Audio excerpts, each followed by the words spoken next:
அனைவருக்கும் வணக்கம். இன்றைக்கு இந்த பதிவில் கபாடபுரம் என்ற நாவலை பற்றி பார்க்க போகிறோம். அத்தியாயம் 1.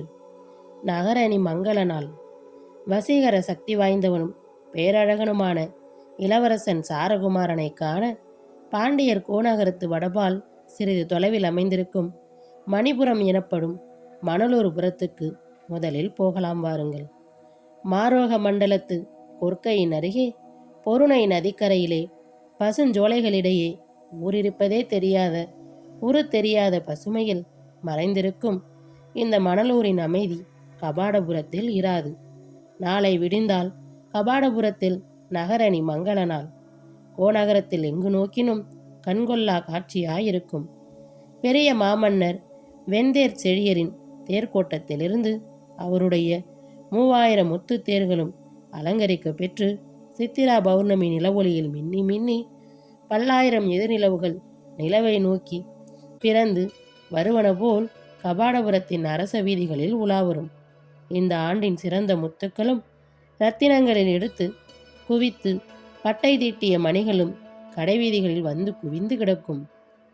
நகரின் குமரி வாயிலாகிய முதன்மை கோட்டை வாயிலில் பெரிய மன்னர் காலத்தில் முதலாக நிறுவி நிலை வைக்கப்பட்ட 2 பெரும் பனை உயரமும் பெரும் பனை அகலமும் உள்ள தெய்வீக செம்பொற் கபாடங்களில் முத்துச்சரங்களை தொங்கவிட்டு தீப அலங்காரங்கள் செய்தது போல் பிரகாசம் உண்டாக்கி இருப்பார்கள்.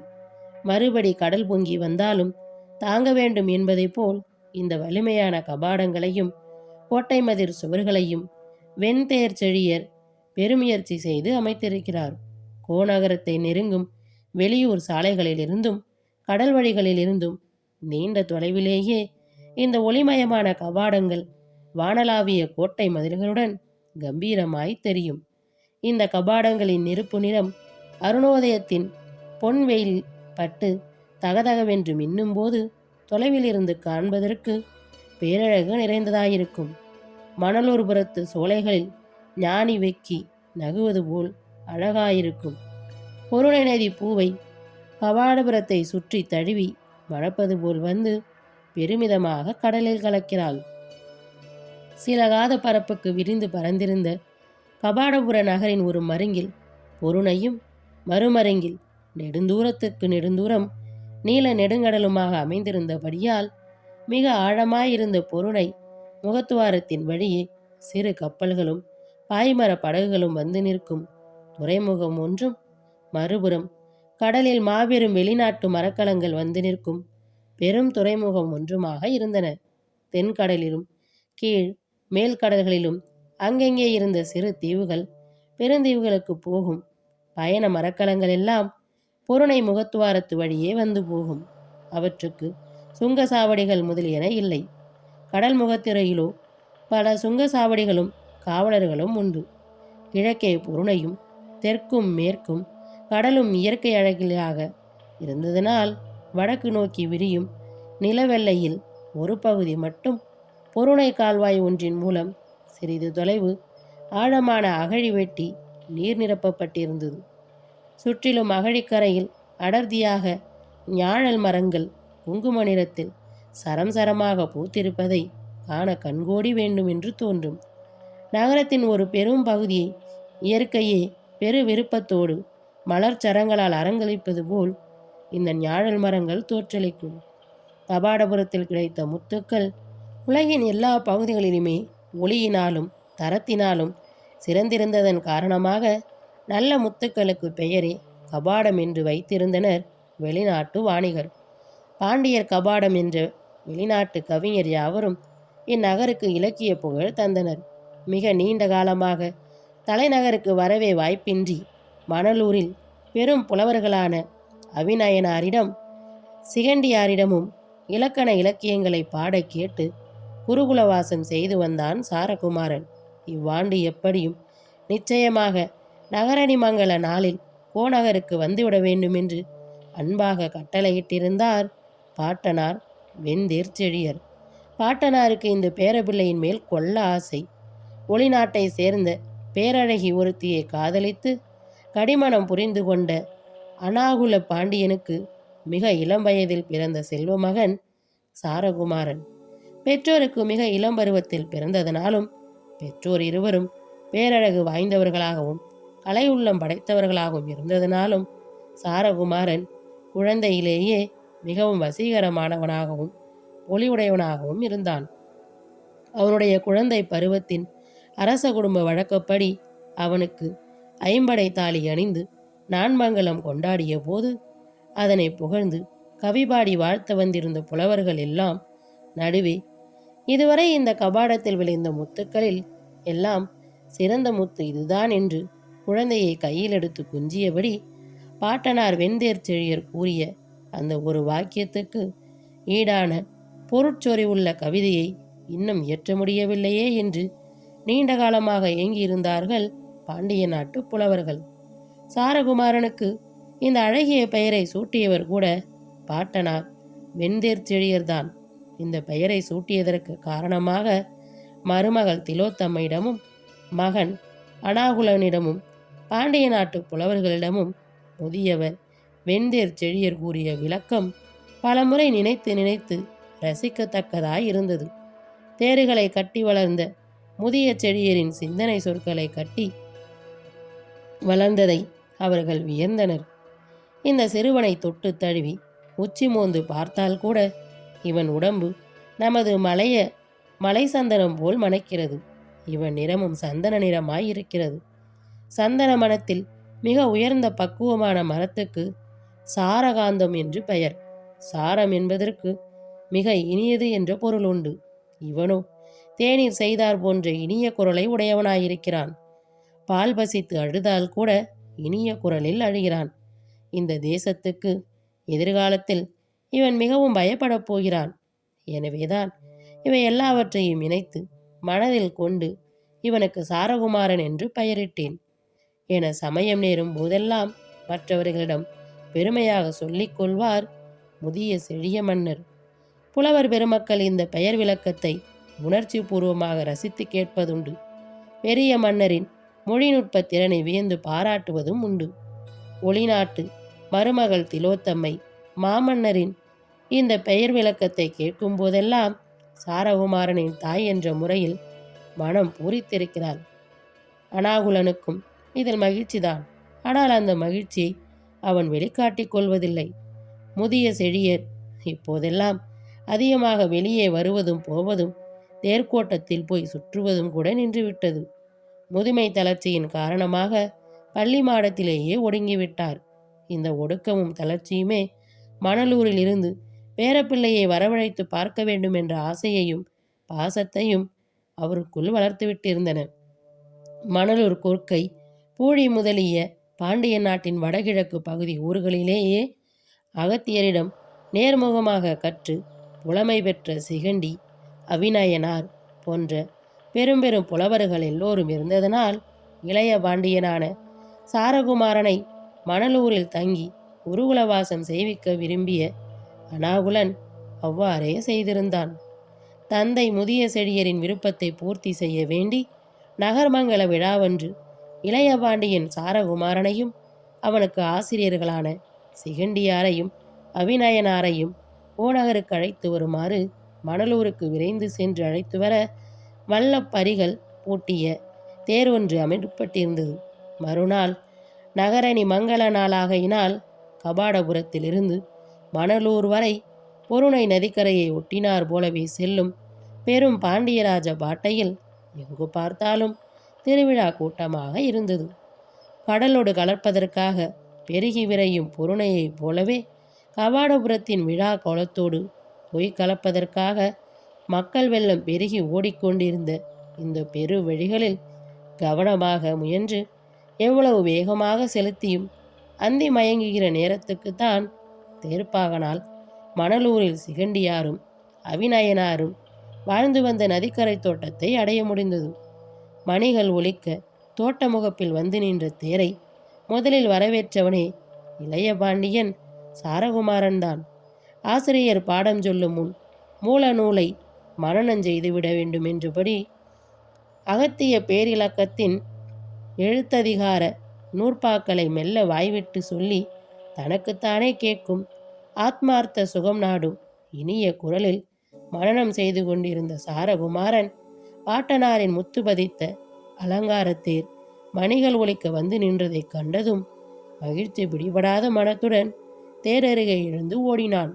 தேர்ப்பாகன் முடிநாகன் தேரை நிறுத்தி தேர்தட்டிலிருந்து கீழிறங்கி தான் இருக்கும் இடம் வரும் வரை சாரகுமரனால் பொறுத்து கொள்ள முடியவில்லை. முடிநாகா, தாத்தா நலமாயிருக்கிறாரா?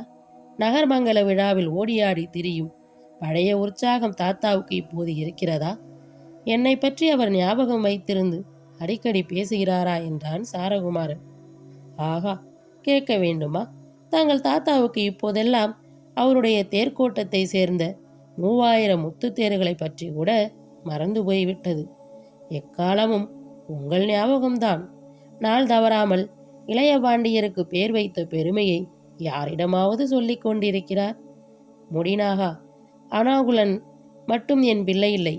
இந்த 3000 முத்து தேர்களும் என் செல்வ பிள்ளைகள்தான். இவைகளில் ஏதாவது ஒன்று சட்டம் முறிந்தாலோ சகடம் உடைந்தாலோ என் குழந்தையின் கை ஒடிந்தார் போல் நான் உணர்ந்து மனம் நோவேன் என்பதை மறந்துவிடாதே என்று தம்முடைய தேர் செல்வங்களை பற்றி ஒரு காலத்தில் என்னிடம் மனம் உருகியிருக்கிற உங்கள் தாத்தாவுக்கு இப்போது ஒரே ஞாபகம் நீங்கள் ஒருவர்தான் இளைய பாண்டியவரே என்றான் தேர்ப்பாகன் முடிநாகன். தாத்தாவை பற்றி பிரியமாக விசாரித்த பின்பே தாய் தந்தையரை பற்றி விசாரிக்க ஞாபகம் வந்தது சாரகுமாரனுக்கு. அனுபவமும் முதுமையும் நிறைந்த பழைய தேர்ப்பாகனாகிய முடிநாகன் தாத்தா வெந்தீர் செழியருக்கு மிகவும் வேண்டியவன். அந்த வேளையில் அவனுடைய ஆசிரியர் பெருமக்களாகிய சிகண்டியாரும் அவிநாயனாரும் பொருணையாற்றிற்கு மாலை நீராட சென்றிருந்தனர். ஒவ்வொரு முறையும் இத்தகைய விழாக்களில் புலவர்களுக்கு செய்யும் ராஜ கௌரவங்களைப் போல் இம்முறையும் புத்தாடைகள், முத்துக்கள், பழங்கள் ஆகிய பரிசு பொருட்களை அரண்மனையில் கொண்டு வந்திருந்த தேர்ப்பாகன் முடிநாகன், புலவர் பெருமக்களை காணவில்லையே, எங்கே போயிருக்கிறார்கள் இளைய பாண்டியவரே? வழக்கம்போல் அவர்களுக்கு ராச கௌரவங்களை கொண்டு வந்திருக்கிறேன். அவற்றை அளிப்பதுடன் அவர்களையும் தங்களோடு கோநகரத்துக்கு அழைத்து வரச் சொல்லி தாத்தா கட்டளையிட்டிருக்கிறார். மறுக்காமல் அவர்களும் உடன் நம்மோடு கோநகருக்கு புறப்படும்படி செய்ய வேண்டியது இளைய பாண்டியரின் பொறுப்பு என்றான் தேர்ப்பாகன். அதற்கென்ன? என் ஆசிரிய பெருமக்களும் கோநகருக்கு வந்து இந்த மங்கள நாளில் தாத்தாவை பார்த்து அளவலா மிகவும் ஆவலாக இருக்கிறார்கள். மறுக்காமல் அவசியம் வருவார்கள்.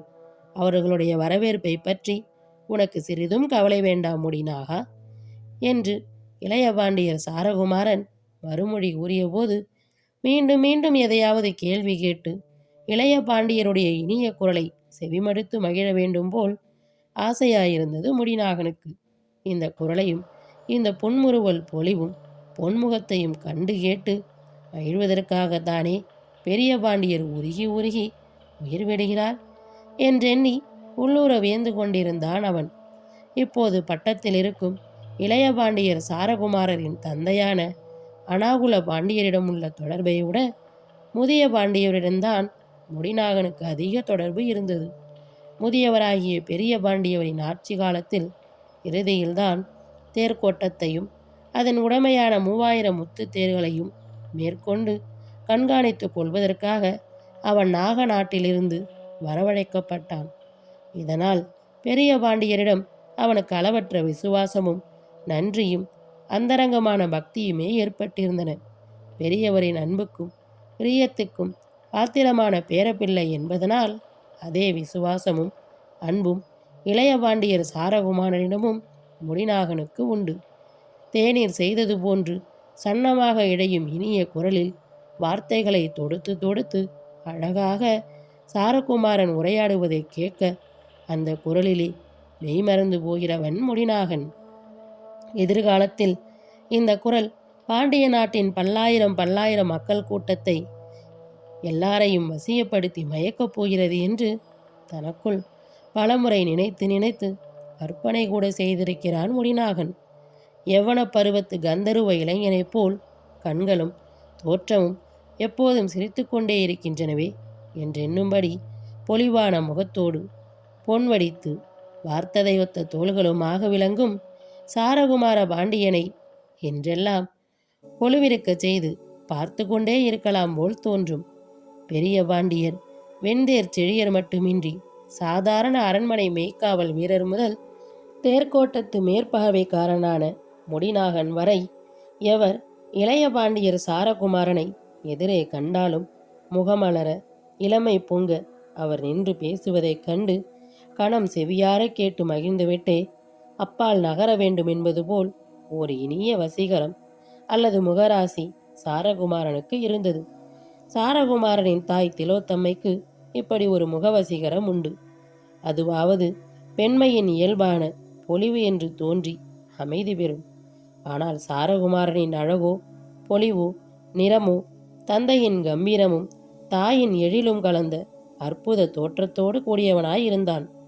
தந்தை அனுகுல பாண்டியன் ஆஜானுபாகுவான உயரமும் கம்பீரமும் தாய் திலோத்தமையின் அழகு நிறமாக சாரகுமாரன் நடந்து வரும்போது அவனுடைய பாட்டனார் வெண்தேர் செழியர் அரும்பாடுபட்டு உருவாக்கிய சிறந்த முதல் தரமான முத்துத்தேர் ஒன்று பொன்னிறம் பெற்று நடந்து வருவது போல் ஒரு வசீகர தோற்றம் உண்டாகும். அதுவும் இப்போது இந்த இருள் மங்கும் அந்தி வேளையில் எளிமையான குருகுலவாசத்து கோலத்தில் மிக வனப்பான சிகண்டியாரின் நதிக்கரை பொழில் வீட்டின் சூழ்நிலையில் கையில் ஏடுகளுடனும் முகத்தில் புன்னகையுடனும் கந்தர்வ இளைஞனைப் போலவே தோற்றமளித்தான் சாரகுமாரன். இளைய பாண்டியரின் பேரழகை வியந்த நிலையில் பரிகளை தேர்பூட்டில் இருந்து ஓய்வு கொள்ள பிரித்து தனியே விட்டுவிட்டு முடிநாகனின் பார்வை நதிக்கரை பக்கமாக திரும்பிய போது சிகண்டியாரும் அவிநயனாரும் பேசியபடியே வந்து கொண்டிருப்பது தெரிந்தது. முதுபெரும் புலவர்கள் இருவரையும் கைகூப்பி வணங்கினான் தேர்ப்பாகன் முடிநாகன். புலவர்கள் அரண்மனையில் உள்ள அனைவரின் நலனையும் அன்போடு அவனிடம் கேட்டறிந்தனர். குமாரபாண்டியனோடு தாங்கள் இருவரும் கூட நகரணி மங்கலத்துக்கு எழுந்தருள வேண்டும் என்று முதிய செழியர் சொல்லி அனுப்பியிருக்கிறார். முதிய செழியர் தங்கள் இருவரையும் பார்த்து நீண்ட நாளாயிற்றாம்.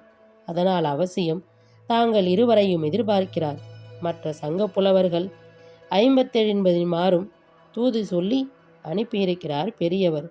அனைவருமே நகரணி மங்கள நன்னாளில் கபாடபுரத்துக்கு வந்து சங்கமிழந்து தமிழராய வேண்டுமென்று மக்களெல்லாம் ஆர்வத்தோடு காத்திருக்கிறார்கள் என்று பணிவாக தெரிவித்த முடிநாகனை நோக்கி புலவர்கள் இருவரும் புன்முறுவல் பூத்தனர்.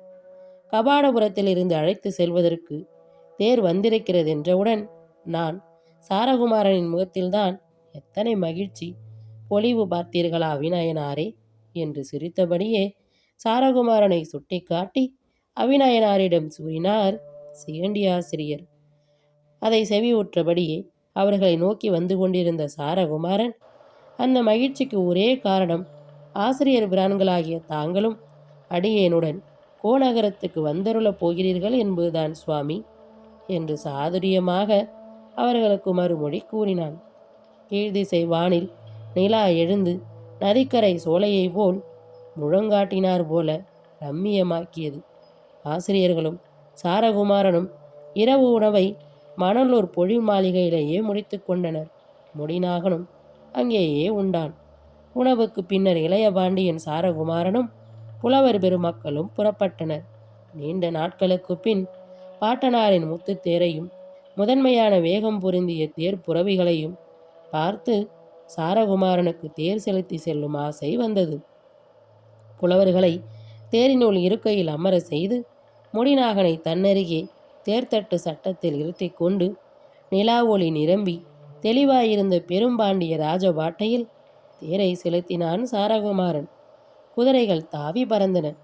மறுநாள் நகரணி மங்கள விழா இருந்ததனால் இரவையும் அகாலத்தையும் பொருட்படுத்தாமல் நிலா ஒளி பகல் போல் காய்ந்து கொண்டிருந்த கபாடபுர பெருஞ்சாலையில் கூட்டங்கூட்டமாகவும் மூட்டை முடிகளுடனும் கரி பரி தேர்களுடனும் மக்கள் பயணம் செய்து கொண்டிருந்தனர்.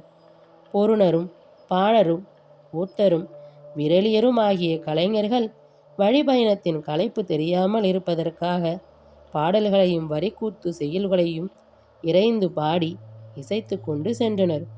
புலவர் பெருமக்கள் அங்கெங்கே இடைவழியில் சிகண்டியரும் அவிநயனாரும் தேரில் பயணம் செய்து விரைந்து கொண்டிருப்பதையும் இளைய பாண்டியர் சாரகுமாரர் அந்த தேரை செலுத்தி வருவதையும் கண்டு ஆரவாரமிட்டு வாழ்த்தொலி முழங்கினர்.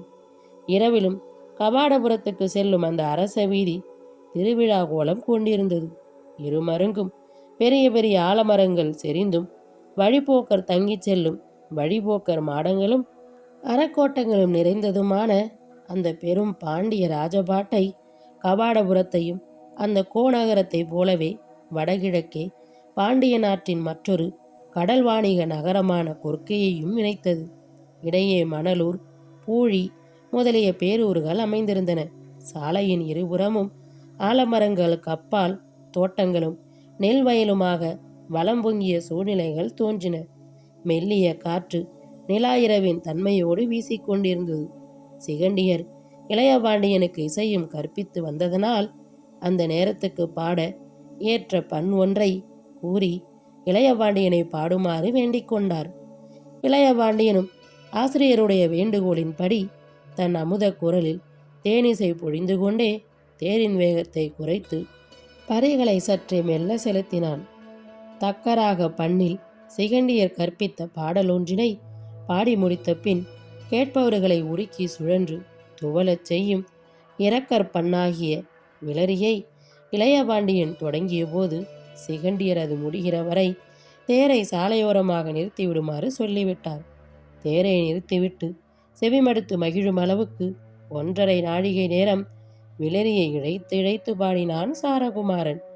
நடுநடுவே சிகண்டியர் அவனுக்கு சில திருத்தங்கள் கூறி தாமே பாடி காட்டினார். சிகண்டியர் இசைப்புலமையின் நிறைகுடமாயினும் முதுமை அவருடைய குரலை தளர்த்தியிருந்தது. சாரகுமாரனோ கனிந்த குரலில் இனிமை பிழியும் இரங்கற்பண்ணாகிய விளரியை பொழிந்து தன் ஆசிரியர்களையும் சாலைகளையும் சோலைகளையும் மரங்களையும் மண்ணையும் விண்ணையும் உருக்கினர் போன்றதொரு பிரம்மையை உண்டாக்கினான். குழந்தாய், உன்னுடைய குரலிலும் நாவிலும் தெய்வம் குடிகொண்டிருக்கிறது.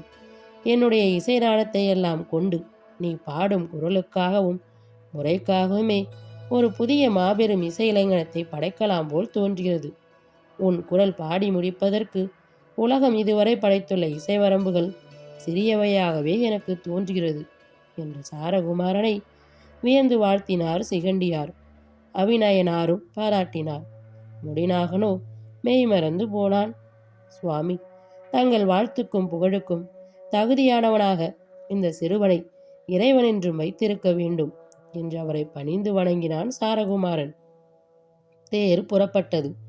சிறிது தொலைவு சென்றதும் சாரகுமாரனின் மற்றொரு ஆசிரியராகிய அவிநயனார் அவனுடைய இயற்றமிழ் புலமையை உரைத்து பார்க்க விரும்பியவராய் ஒரு சோதனை வைத்தார். சாரகுமாரா, இப்போது உனக்கு நான் ஒரு ஈற்றடி கொடுக்கிறேன்.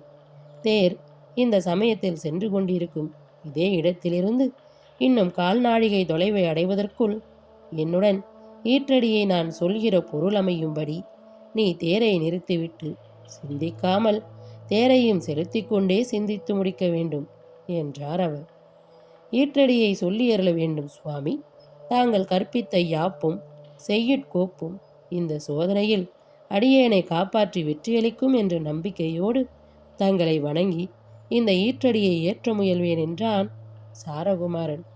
உடனே அவிநயனார் தேரோடும் ஓசையின் விரைவில் தம் குரல் காற்றில் போய்விடாதபடி நிறுத்தி நிதானமாக இறைந்து காயும் நிலவு கனல் என்று முன்புறம் தேர்தட்டிலிருந்த சாரகுமாரனுக்கு கேட்கும்படி கூறிவிட்டு தலைவி தலைவனது பிரிவை நினைத்துருகி நிலவையும் கடலையும் தென்றலையும் மாலை வேளையும் எண்ணி அவை தன்னை வாட்டி வருந்துவதாக சொல்வது போல் உன்னுடைய வெண்பா நிறைய வேண்டும். மென்றும் பொருளும் பாட்டலையும் வகுத்து விளக்கி சொன்னார். மாணவனை அதிகமாக சோதிக்கிறீர்கள் அவிநயனாரே என்று சிரித்தபடியே கூறினார் சிகண்டியார். விளரிப்பன் பாடியதை விட இது ஒன்று பெரிய சோதனை அல்லவே என்று மறுமொழி கூறி சிகண்டியரை பேச்சில் மடக்கினார் அவிநயனார். ஆசிரியர்கள் இருவரும் இப்படி தங்களுக்குள் உரையாடி கொண்டிருக்கும் போதே சுவாமி, வெண்பா என் மனதில் உருவாகிவிட்டது, கூறட்டுமா என்று முன்புறம் தேர்தட்டில் இருந்த சாரகுமாரன் கேட்டான். குழந்தாய், கவனம். அவசரத்தில் சீர் தலைகெட்டு போய்விடப் போகிறது. நன்றாக நினைத்துப்பார். எல்லாம் ஒழுங்காயிருப்பதாக நீயே மனநிறைவு அடைந்த பின் சொல்.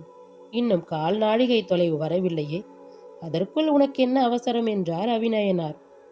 அவசரம் ஒன்றுமில்லை, ஆனால் பாட்டு கனிந்து விட்டது, சொல்லலாம் என்றார். எங்கே சொல் பார்க்கலாம் என்று அவிநயனார் கேட்டார். நீல குறிஞ்சி நெடுவரை நிழலில் சால பல சொல்லி நீந்தனர். வேலவர் பாயும் திரையாழி தென்றலுடன் மாலையெல்லாம் காயும் நிலவுக்கணல் என்று சாரகுமாரன் நிறுத்தி நிறுத்தி ஒவ்வொரடியாக கூறி முடித்ததும் வியப்படைந்த அவிநயனார், வாழ்க, இறையருளும் கலைமகளும் உனக்கு நிறைவாக துணை நிற்கின்றன. வெண்பா மிக நன்றாக வந்திருக்கிறது. உன் பாட்டனார் கேட்டால் பெருமைப்படுவார். கபாடபுரத்தை அடைந்ததும் முதல் வேளையாக உன் பாட்டனார் வெண்தேர் செழியரிடம் நீ இயற்றிய இந்த வெண்பாவைத்தான் சொல்லப் போகிறேன் நான் என்றார் அவிநயனார். ஐயோ, வேண்டாம் வேண்டாம் சுவாமி, பெரியவருக்கு உடனே கோபம் வந்துவிடும். இத்தனை சிறிய வயதில் அகப்பொருள் தொடர்புடைய காதலர் பாடலை பாடி முடிக்குமாறு இந்த பசலை பிள்ளைக்கு நீங்கள் எப்படி இத்தகையதொரு ஈற்றடியை கொடுக்கலாம் என்று உங்களிடம் பாட்டனார் சொற்போருக்கே வந்து விடுவார் என்று இளைய பாண்டியனுக்காக பரிந்து முடிநாகன் கூறியதும் புலவர்கள் பாட்டனாரிடம் அவனுக்குள்ள பயத்தைக் கண்டு புன்முறுவல் பூத்தனர். அத்தியாயம் 2. கண்ணுக்கினியால். இசைக்கருவிகளின் பல்வேறு வகைகளையும் பல்வேறு வடிவங்களையும் சுமந்து நின்ற பொருணரும் பாணரும் விரலியருமாக கூடியிருந்த அந்த கூட்டம் தன்னை இன்னார் என்று இனம் காண்பித்து கொள்ளாது அமைதியாக நுழைந்து இளையபாண்டியரை கண்டதும் மௌனமாக விலகி வழிவிட்டது. கூட்டத்தினிடையே பொன்னிற பூமாலை ஒன்று சரிந்து தளர்ந்து விழுந்து கிடப்பது போல் இளம்பான் மகள் ஒரு தீ விழுந்திருந்தாள். அவள் அருகே யாழ் ஒன்றும் விழுந்து கிடந்தது. மயங்கி விழுந்தவளை கண்ட இளையபாண்டியவரின் விழிகள், இவள் யார், ஏன் இப்படி விழுந்து கிடக்கிறாள் என்று கேட்பது போன்ற பாவனையில் சுற்றி நின்றவர்களை கேட்டான். புதிதாக வந்த அவனை கண்டதும் அவர்கள் அழுகையும் கண்ணீரும் நின்றன. எல்லோரோடும் உடன் நடந்து வந்து கொண்டிருந்தவள் திடீரென்று நடை தளர்ந்து மயங்கி விழுந்து விட்டாள் என்று ஒரே சமயத்தில் பல குரல்கள் இளையபாண்டியரின் செவிகளில் ஒலித்தன.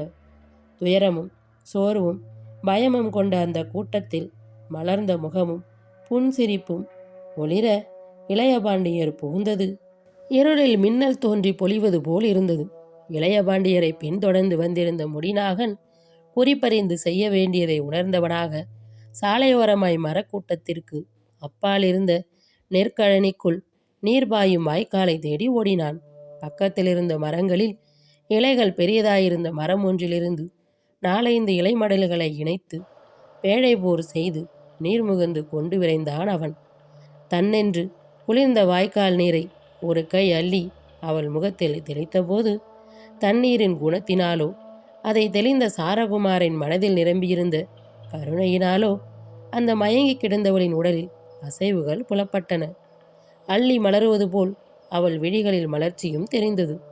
அவள் பருகுவதற்கு வசதியாக இலைப்பேழையிலிருந்த நீரை வாய் இதழ்களின் அருகே சாய்த்த இளையபாண்டியனை நோக்கி அவள் கண்களில் நன்றி சுரந்தது. உடலிலே சிறிது தெம்பு வந்ததும் கூடியிருந்த கூட்டத்தினரையும் அருகே அமர்ந்து நீரையும் குளிர்ந்த பார்வையையும் சேர்த்தே ஒழியும் சுந்தர இளைஞனையும் கண்டு அவள் நாணியபடியே எழுந்து நிற்க முயன்றாள். மின்னல் பாய்வது போல் விரைந்து தெரிந்த அந்த ஞானம் அவளுக்கு மிக மிக அழகை கொடுத்தது. உண்ணாமலும் வயிற்று பசியோடும் களைபோடும் நெடுந்தூரம் நடந்து வந்ததால் இப்படி ஆகிவிட்டது. சோர்வுக்கும் மயக்கத்துக்கும் அதுதான் காரணம் என்று சுற்றியிருந்தவர்களிடம் கூறினார் இளையபாண்டியவர். ஆர்வத்தின் காரணமாக இவளை உண்டாக்கி கொண்ட சோர்வுதான் ஐயா இது. வயது முதிர்ந்த பெற்றோர்கள் பின்னால் வருகிற கூட்டத்தோடு வந்து கொண்டிருக்கிறார்கள். மணிபுரத்திலிருந்து இன்றிரவு இளையபாண்டியர் கோநகருக்கு வருகிறாராம். நகரின் முதற்கோட்டை வாயிலேயே அவரை பார்த்துவிட வேண்டுமென்று இவளுக்கு ஆசை. அதனால் முதுமையின் காரணமாக விரைந்து நடக்க முடியாத பெற்றோர்களை அவர்கள் ஏற்கனவே வந்து கொண்டிருந்த கூட்டத்தினரோடு விட்டுவிட்டு இவள் முன்னால் விரைகிறாள். கபாடபுரத்தை அடைந்த இளையபாண்டியரின் சுந்தர தோற்றத்தைக் கண்டு மயங்க வேண்டியவள் பாவம் இங்கேயே அவசரப்பட்டு மயங்கி விழுந்து விட்டாள் என்று கூட்டத்தில் இருந்த முதியவர் ஒருவர் முதுமை தமக்கு அளித்திருக்கும் உரிமையோடும் துணிவோடும் கூறியபோது கூட்டத்தில் சிரிப்பொலி அலையலையாக எழுந்தது. சிரிப்புக்கு காரணமாயிருந்தவளோ நாணி தலை கவிழ்ந்தாள். இந்த நிலையில் உடனிருந்த முடிநாகனுக்கோ தன் ஆவலை சிறிதும் அடக்க முடியவில்லை. அந்த கூட்டத்தினரையும் விண்மீன்களுக்கிடையே முழுநிலவு தளர்ந்து கிடப்பது போல் துவண்டி நிற்கும் அந்த பெண்ணையும் நோக்கி, பான் மக்களே, விரலியர்களே, பேரழகு வாய்ந்த இசைச்செல்வியே, நீங்கள் எல்லோரும் காண தவித்து கொண்டிருக்கும் இளைய பாண்டியர் சாரகுமாரரைத்தான் இப்போது உங்கள் அருகே காண்கிறீர்கள் என்று சொல்லி அவர்களுடைய முகமலர்ச்சியையும் மன மகிழ்ச்சியையும் அன்பையும் அந்த கணமே இளைய பாண்டியர் நேருக்கு நேராக பெறும்படி செய்துவிட வேண்டும் போல் முடிநாகனின் நாவும் இதழ்களும் முந்தின. ஆனால் முடிநாகனுக்கு அந்த வேளையில் அந்த சூழ்நிலையில் அப்படி ஒரு ஆவல் வருவது இயல்பு என்பதை முன்பே அனுமானித்திருந்த இளைய பாண்டியர் அதை சொல்ல வேண்டாம் என்ற பாவனையில் சைகை செய்து அவனது ஆவலை அடக்கிவிட்டார். ராசகம்பீரத்துக்குரிய பொற்கோலங்களும் அலங்கார புனைவுகளும் இன்றி தென்பாண்டி நாட்டின் பல்லாயிரம் சத்திரிய இளைஞர்களில் சற்றே அழகு மிகுந்த ஒரு இளைஞனைப் போலவே அந்த குருகுலவாசத்து தோற்றத்தில் இளைய பாண்டியர் இருந்ததனால் அவர்களாலும் அவரை கண்டுகொள்ள முடியவில்லை. தன்னை காட்டிலும் பருவத்தில் மிக மிக இளையவளாக தோன்றிய அந்த பெண்ணை நோக்கி, உன் பெயர் என்னவென்று எனக்கு சொல்வாயா பெண்ணே என்று உரிமையோடும் பாசத்தோடும் கனிவினாய் வினவினான் சாரகுமாரன். நாணம் நாவை அடக்கும் காதல் மழலையாக ஒலித்தது அவள் குரல். கண்ணுக்கினியால் செவிக்கினிதாக ஒலித்த இந்த மறுமொழி சாரகுமாரனின் நெஞ்சை தொட்டது. பெண்ணின் குரலுக்கு வசீகரமான அழகு வருகிற இடம் நாவில் சொல் பிறக்கும் நிலையும் அதே கணத்தில் அந்த சொல்லை உடைக்கும் நாணமுமாக தடுமாறி வெளிவருகிற குதலை சொல்தான். பெண்ணின் உணர்ச்சிகளில் மிக நளினமான உணர்ச்சி இந்த குதலை சொல்தான். பெண்ணோடு உடன் பிறந்த அந்தரங்க சங்கீதமே இந்த குதலை மொழிதான் என்று சொல்ல வேண்டும். மலர காத்திருந்து மலர்ந்ததும் கம்மென்று மனமிரியும் நறுமணம் மிகுந்த பூவை போல ஒவ்வொரு பெண்ணிடமும் அவள் மலரும்போது நாணமும் சொல்லுமாக தடுமாறி பிரியும் இந்த அழகிய மொழி பிறக்கிறது. இன்னொரு முறை அவள் குரலிலே அந்த பெயரை கேட்க வேண்டும் போல் ஆசையாயிருந்தது சாரகுமாரனுக்கு. உலகத்தின் முதற் பண்ணை பெண்ணின் குதலையிலிருந்துதான் மனிதன் கண்டுபிடித்திருக்க வேண்டுமென்று அப்போது தோன்றியது அவனுக்கு. அவள் பேசினாளா அல்லது தளர்ச்சினால் அவளிடமிருந்து கீழே பிரிந்து கிடந்த யாழ் அவளுக்காக பேசியதா என்ற பிரம்மையுடன் இன்னும் அவன் செவிகளிலேயே ரீங்காரமிட்டு கொண்டிருந்தது அந்த ஒரு பெயர். என்ன இருந்தாலும் நீ செய்தது தவறு பெண்ணே. முதுமையினால் தளர்ந்த பெற்றோர்களை வழிநடையாளர்களோடு பின்தங்க விட்டுவிட்டு நீ மட்டும் இப்படி தனியே வரலாமா என்றான் சாரகுமாரன். சாரகுமாரனின் இந்த கேள்விக்கு மறுமொழி கூறாமல் கீழே கடந்த தன் யாழை பார்த்தபடி மௌனமாக வெட்கம் சிவக்கும் முகம் அழகு பொலிய நின்றாள் அவள். அப்படி என்ன அவசரம் உனக்கு? இளைய பாண்டியர் எங்கே ஓடிவிடப் போகிறார்? நகரணி விழா நாட்களில் என்றாவது ஒரு நாள் நீ அவரை பார்க்க முடியாமலா போய்விடப் போகிறது என்றான் அவன். நாணத்தினால் அவள் முகம் இன்னும் அழகாக இன்னும் அதிகமாக சிவந்தது. இளைய பாண்டியரின் நடிப்பை கண்டு தனக்குள் பொங்கிக் கொண்டு வந்த சிரிப்பை முயன்று அடக்கி கொண்டான் முடிநாகன். சாரகுமாரனின் கேள்விக்கு அவள் மறுமொழி கூறாவிட்டாலும் கூட்டத்தில் இருந்த அந்த பெரியவர் மறுமொழி கூறினார். நீங்கள் சொல்வது போல் இளைய பாண்டியரை பார்ப்பது அவ்வளவு எளிமையான காரியம் இருந்தால் நாங்கள் ஏன் இத்தனை அவசரப்படப் போகிறோம் ஐயா? அவர்தான் குருகுலவாசம் செய்து வருவதனால் எப்போதாவது அத்திபூத்தார் போலத்தான் அவர் கபாடபுரத்துக்கு வருவார் என்று கேள்விப்படுகிறோம் என்றனர் அவர்கள். இருக்கலாம். இளைய பாண்டியரை பார்ப்பதில் இவ்வளவு பரபரப்பும் அவசரமும் ஏன் என்பதுதான் என் கேள்வி. ஒரு அரசகுமாரிடம் உடனே பார்த்து தீர வேண்டும் என்று தவிப்பதற்கு அப்படி என்ன பெரிய சிறப்பு இருந்துவிடப் போகிறது? கலைஞர்கள் இன்னொருவரை பார்ப்பதற்கு ஏங்குபவர்களாக இருத்தல் கூடாது. இன்னொருவர் தங்களை பார்க்க ஏங்கச் செய்பவர்களாக இருக்க வேண்டும் என்றான் சாரகுமாரன். பார்க்க போனால் அரச குடும்பத்து பிள்ளைகளுக்கு என்ன இருக்கிறது? பதவியும் கடமைகளும் சாகிற வரை நெஞ்சில் பெரிய சுமைகளாக இருக்கிற வாழ்க்கை, அரச வாழ்க்கை, குடிப்பெருமை, கடமை என்ற எல்லைகளை துணிந்து உலகத்தை சுதந்திரமாக அனுபவிக்கும் வாழ்வு கூட அவர்களுக்கு இல்லை. கலைஞர்கள் தங்கள் உயிர் நாடியாகிய கலை கருவிகளும் கீழே தவறி விழும்படி அத்தனை வேகமாக இதுபோல் யாரையும் தேடி ஓடக்கூடாது. இதோ இந்த அருமையான யாழை இவள் ஒரு கணம் கீழே மண்ணில் தவறவிட்டிருப்பதை கூட என்னால் இப்போது பொறுத்து கொள்ள முடியவில்லை என்று கூறிக்கொண்டே கீழே குனிந்து நல்ல வேளையாக எதுவும் பழுதுபடாமல் இருந்த அந்த யாழை கையில் எடுத்து அதில் மண் படிந்திருந்த இடங்களை மேலாடையால் தூய்மை செய்த பின், எந்த நிலையிலும் இதை கீழே தவறவிட்டு விடாதே பெண்ணே. கவிஞனின் எழுத்தாணியும் பாணனின் யாழும் வாழ்க்கையின் சோர்வுகளில் கூட அவனிடமிருந்து கீழே நழுவவே கூடாது. வாழ்க்கையின் சோர்வுகள் களைய ஆள்பவனை கீழே தள்ளலாம், ஆனால் அவனுடைய கலையை கீழே தள்ளிவிடக்கூடாது என்று புன்முறுவல் செய்தவாறு கூறி அவளிடம் யாழை கொடுத்தான் சாரகுமாரன்.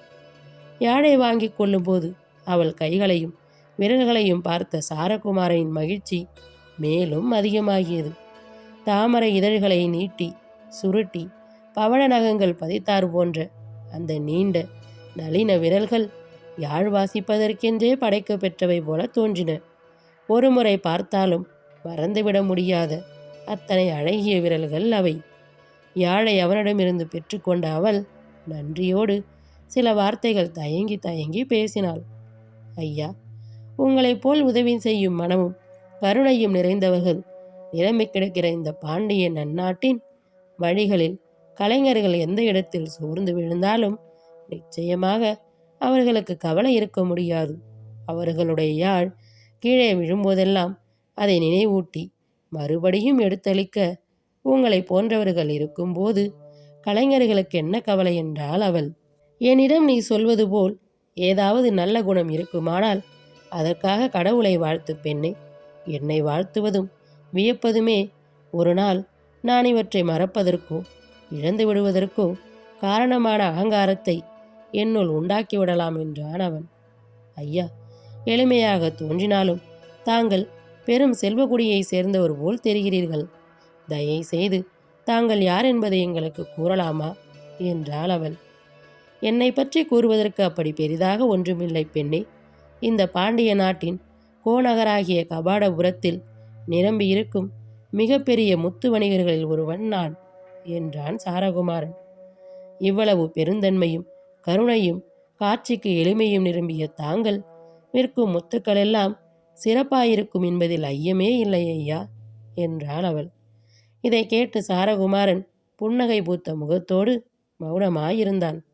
முடிநாகனால் சிரிப்பை அடக்கிக் கொள்ள முடியவில்லை. எனவே அவன் அந்த கூட்டத்திலிருந்து சிறிது தொலைவு விலகிச் சென்று நின்று கொண்டான்.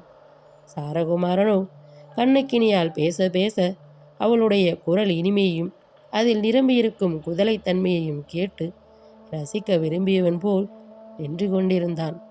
சிறிது நேரத்தில் உடனிருந்த பாணர்கள் வழிநடையை தொடர முற்படவே மற்றவர்களோடு அவளும் அவனிடம் விடைபெற்று கொண்டு கைகூப்பினாள். நல்லது, போய் வா. உன் பெயர் என்றும் என் நினைவில் இருக்கும் பெண்ணே.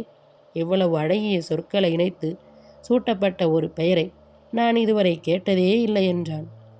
அவளுக்கு விடை கொடுத்து சாரகுமாரன் அவள் நடை பின்னி தளர்வதைக் கண்டதும் தன் முடிவை மாற்றிக்கொண்டு, பெண்ணே, உன்னால் இந்த நிலையில் நடக்க முடியாதென்றல்லவா தோன்றுகிறது. நீ சம்மதித்தால் உனக்கு இன்னும் ஒரு சிறிய உதவியையும் இப்போது செய்ய சித்தமாயிருக்கிறேன் நான். எங்களுடைய தேரில் நீயும் ஏறிக்கொள்வாயானால் ஒரு தளர்ச்சியுமின்றி இன்னும் சிறிது நேரத்தில் கபாடபுரத்தை அடைந்து விடலாம். இளைய பாண்டியரை பார்க்க வேண்டுமென்ற உன் விருப்பமும் நிறைவேறிவிடும். உரிய நேரத்தில் உன்னை கபாடபுரத்தின் முதற்கோட்டை வாயிலில் இறக்கிவிட்டு விடுகிறேன் என்று கனிவாக வேண்டினான். இந்த வேண்டுகோளை கேட்டு கண்ணுக்கினியால் தயங்கினாள்.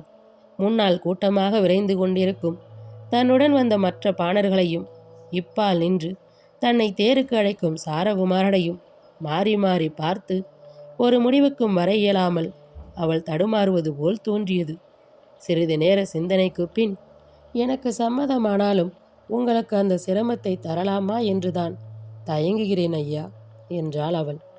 இதில் சிரமம் ஒன்றுமில்லை பெண்ணே. துன்பப்படுகிறவர்கள் உதவுவதை கருணை என்றும் மென்மை என்றும் கவிகள் போற்றும்போது அதை ஒரு சிரமமாக மட்டும் நான் நினைக்க முடியுமா என்றான் அவன். நல்லது, உங்கள் பெருந்தன்மை குணத்தை வியக்கிறேன். இளைய பாண்டியர் கோநகருக்கு வருவதற்குள் நாம் அங்கே போய்விடலாம் அல்லவா என்றவள் நாணமும் புன்னகையுமாக அவன் முகத்தை ஏறிட்டு பாராமல் பூமியை பார்த்து கொண்டே கேட்டபோது அவளுக்குள்ளே நிறைந்திருக்கும் ஆவல் சாரகுமாரனுக்கு புரிந்தது. பெண்ணே, உனக்கு நான் உறுதியே கூற முடியும். எங்களுடைய இந்த தேர் கபாடபுர கோட்டை வாயிலில் நுழைவதற்கு முன் இளைய பாண்டியர் அங்கு வருவதற்கு வழியே இல்லை.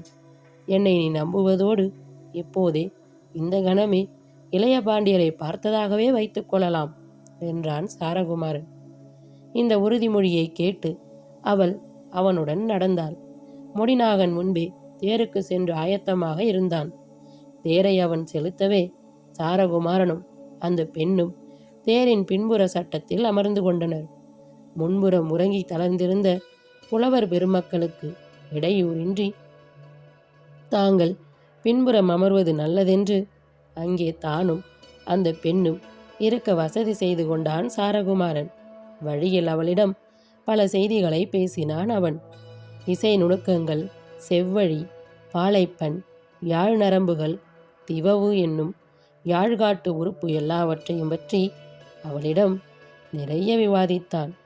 ஏதேது, வணிகராகிய உங்களுக்கு கூட இவ்வளவு இசை நுணுக்கங்கள் தெரிகின்றனவே என்று அவள் தன் குதலை சொற்களில் தேனிழைத்து அவனை வியந்து பேசி கொண்டிருக்கும் போதே தேர் கபாடபுரத்தை நெருங்கிவிட்டது. இத்துடன் கபாடபுரம் நாவலின் 2ஆம் பாகம் நிறைவுற்றது. அடுத்து வரும் பதிவில் 3வது பாகத்தை பார்க்கலாம். நன்றி, வணக்கம்.